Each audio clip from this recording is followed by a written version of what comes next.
It's playoff time in Oklahoma City, and InsideThunder.com presents the Thunder Game Report, powered by Wheeler Whitlock Insurance Agency, giving you the best value for your insurance dollar. Hi, I'm Randy Renner at Chesapeake Energy Arena for InsideThunder.com. The Thunder lose it to the San Antonio Spurs, 112-107 in a thriller of an overtime game. Thunder had a very bad third quarter. That put the Spurs in control, but in the fourth quarter, the Thunder turned the tables completely on the Spurs, forced the game into overtime, but then Tim Duncan scored 7 points in that overtime period to lead the Spurs to victory. So the season ends tonight for the Oklahoma City Thunder. There will be exit interviews more than likely on Sunday, Monday, and Tuesday, and we'll have complete coverage of that for you right here on InsideThunder.com. And also throughout the summer, we'll have coverage here on InsideThunder.com. The season won't end here for us. We have lots of things that'll be going on through the summer, especially as we head toward the draft and then NBA Summer League, and then as we start looking toward training camp. So be sure to stick with us and keep checking back all of the offseason for coverage right here on InsideThunder.com. Looking at some of the points tonight, Russell Westbrook with 34. Kevin Durant had 31. Russ was 17 of 18 at the free throw line. However, both Kevin and Russ turned the ball over 7 times tonight apiece. Thunder turned it over 20 times. That led to 33 points for the San Antonio Spurs. Thunder bench was outscored 51-5. That 46-point differential was more than in any other game this season, not just playoffs, the entire season. The Spurs were much more balanced tonight. They had 5 players in double figures, led by Boris Diaw, who had 26 off the bench. He really hurt the Thunder tonight. All of the important guys spoke on the podium tonight, so let's give a listen to what they had to say. First, I'd just like to give credit to San Antonio Spurs, Coach Pop, their players, their organization. They're a class organization. They competed hard. They beat us. Did a lot of good things. I'm proud of our guys. I thought our guys competed throughout these playoffs. I thought they did a great job even in this series. I know we didn't play well on the road, but we competed. We kept bouncing back and having great games at home. Tonight's game was another great effort by our guys. Just didn't do a few things well enough to beat this team, but like I said, I'm proud of our effort tonight. We competed to the last second of this game. Coach Michael Kenny, Norman transcript. Can you just talk about the last shot Kevin had? You had a good look. It looked like it was everything that you would want, but just came up a little short.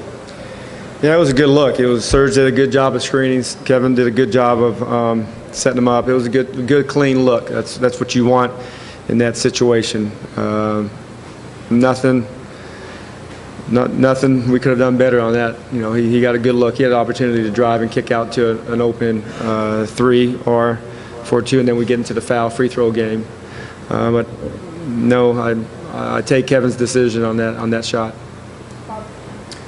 Bob Berry, K4, the NBC in Oklahoma City, and the Sports Animal Thunder Radio. Coach, talk about the third quarter. I know you made a great rally and all, but Tony Parker doesn't play to start the second half, and they perhaps had their best quarter of the series. What happened there? Yeah,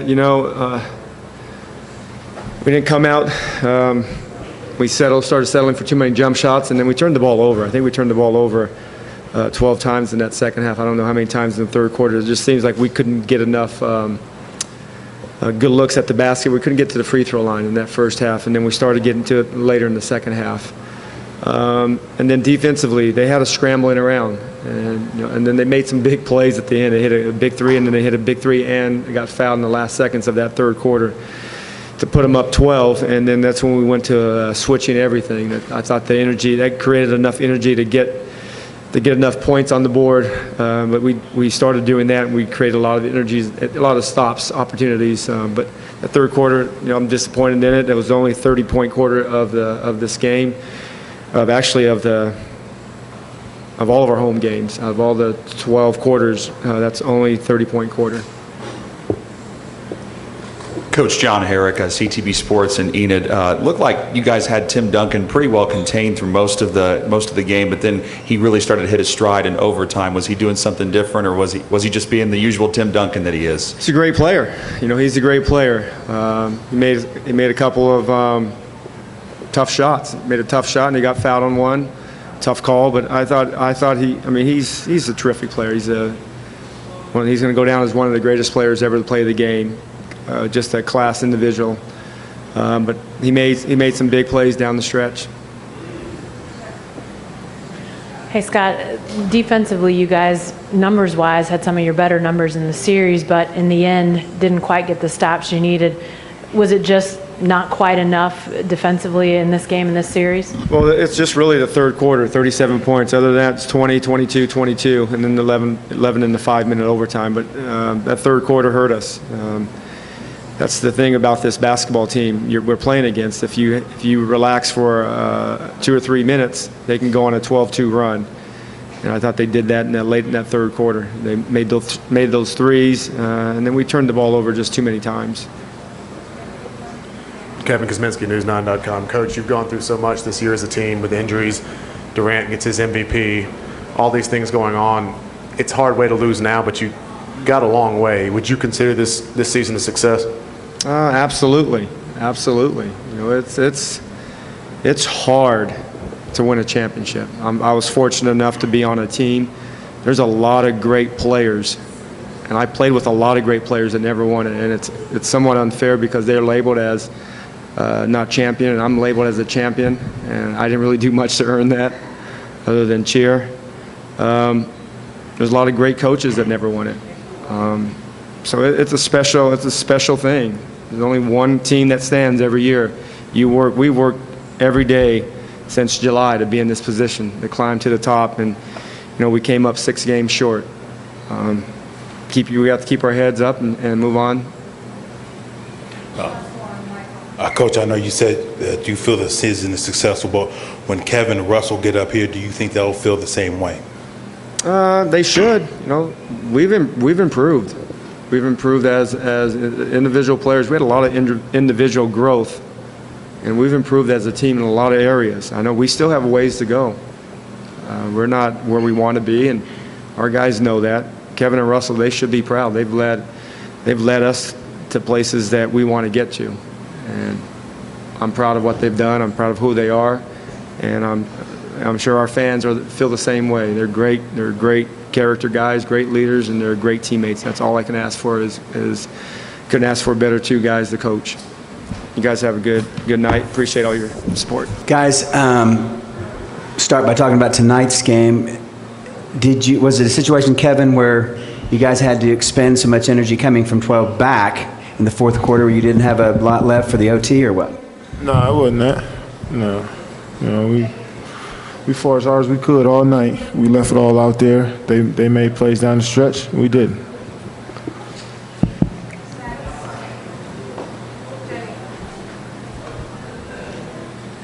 Hey Russ, you guys had some good defensive numbers overall, but the 37 points in the third quarter and then them making plays in the overtimes, I'm thinking especially of the one you came over on Tim on and he still makes the shot. Did you just not have enough quite defensively tonight?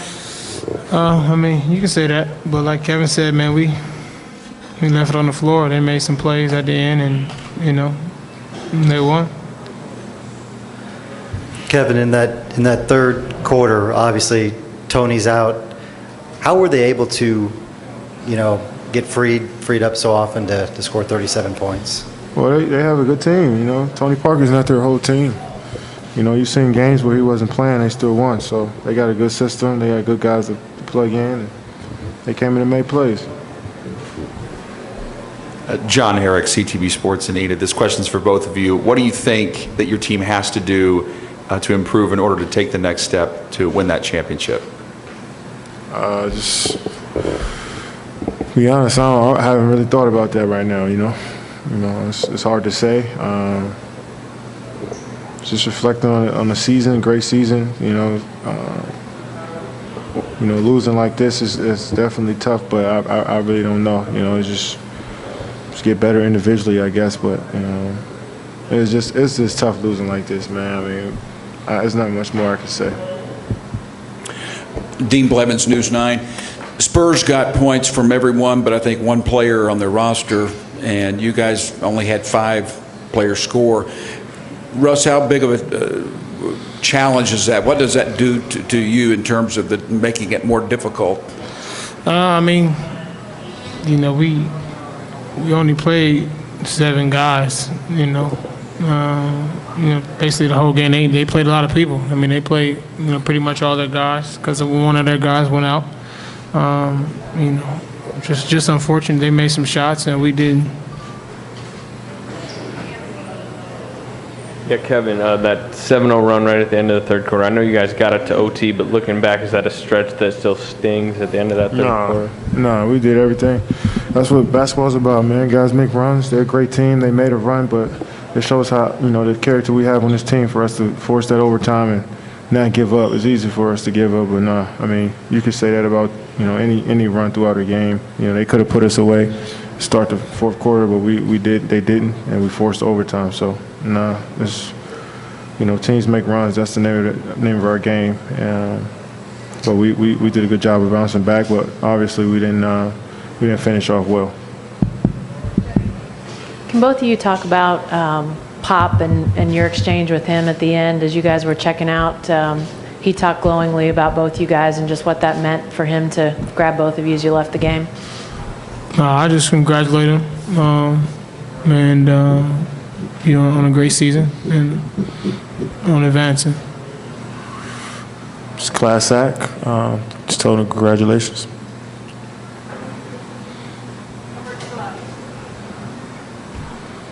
Two years ago, when you guys were in the finals and everyone was saying that you guys will be there for years to come, and I know you all were both saying that you had to take advantage of it at that moment. These last 2 seasons to not get back to the finals, how difficult has it been, and do you wonder if your day is going to come? I mean, it's difficult, but we always find a way to get through it. It's been a long season for myself and Kevin and the organization. We still fought through it and got here. We definitely not going to give up. Come back next year and be better and be stronger, be wiser, and we coming back.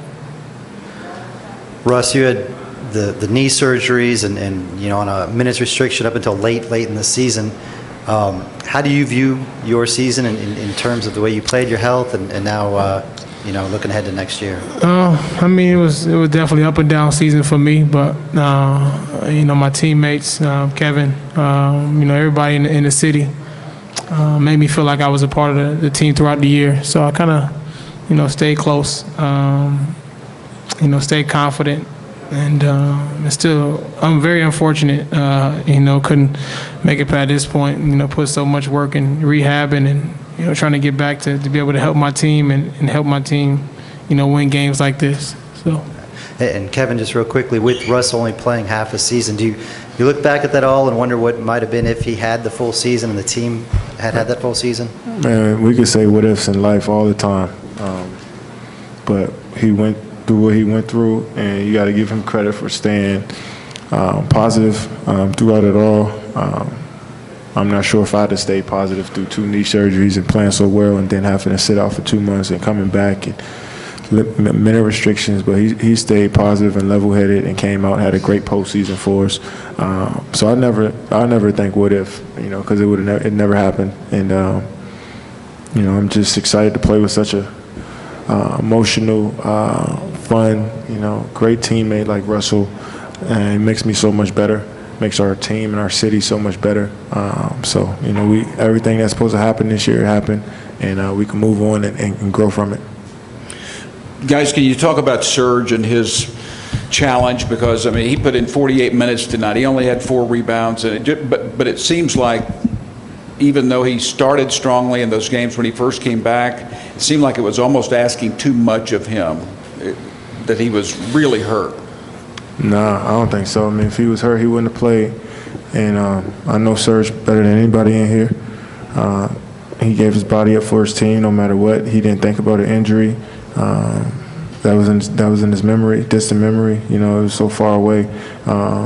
You know, from him getting injured, he just tried to, you know, just release that all and go out there and play his all for his team, and that's what he did. And you know, I think people were expecting him to be something different, but he came out and played well in these last 4 games for us.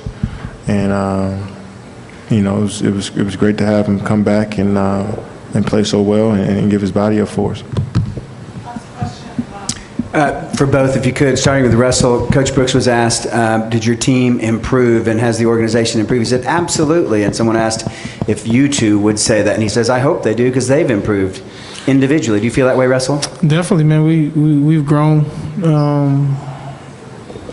to trust each other. I thought, you know, this season with so much that was going on, we still stuck together, found a way to get it done.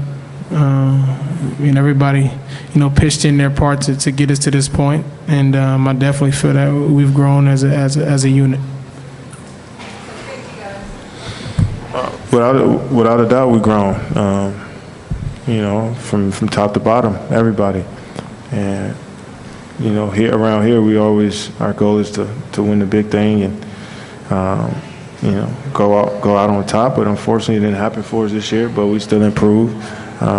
Something we can always learn from, and you know, just grateful to play with such great teammates in such a great building and for a great city like this. So, you know, we all got to keep our heads up and keep improving. All right, that's what was said from the podium tonight, and some of that pretty interesting about Tony Parker and his ankle that he actually injured in Game 4 and then aggravated in Game 5. Turns out he almost didn't play at all tonight and ended up in the first half with 8 points and then did not play in the second half. And again, a reminder, exit interviews more than likely Sunday, Monday, and Tuesday. We'll have that for you right here on InsideThunder.com. And again, remember, we'll be with you all summer long as we continue our Thunder coverage with videos and blogs and photos and some fun features that we'll be working on too. So keep checking back at InsideThunder.com.